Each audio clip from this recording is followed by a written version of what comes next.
یہ کہانی ہے بکریوں کا چرواہا اور جھوٹ کی سزا۔ ایک گاؤں میں ایک نوجوان بکریوں کا چرواہا رہتا تھا۔ روز وہ بکریاں لے کر پہاڑی پر جاتا اور دن بھر وہیں رہتا۔ ایک دن اس نے مذاق کے طور پر زور زور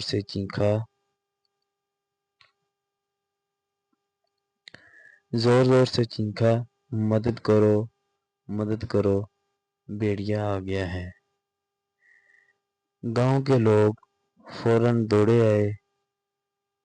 سب لوگ آئے مگر وہاں کوئی بھیڑیا نہ تھا۔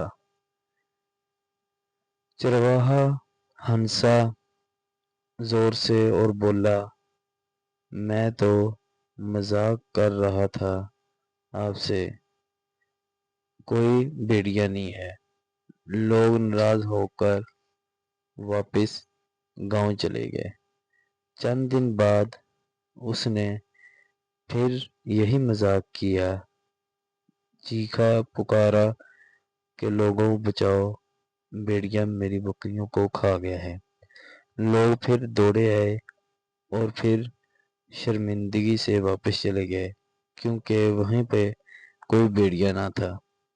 اس نے دوسری بار پھر مذاق کیا تھا لوگوں کے ساتھ۔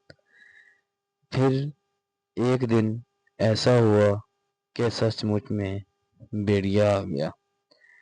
چرواہا چیختا چلاتا رہا کہ لوگوں بچاؤ، بھیڑیا میری بکریوں کو کھا گیا ہے، مگر اس بار کوئی نہ آیا۔ بھیڑیا کئی بکریاں لے گیا اور چرواہا پچھتاتا رہ گیا۔ اس میں یہ سبق ہے، جھوٹ بولنے والا جب سچ بھی بولے تو کوئی بھی اس پہ یقین نہیں کرتا۔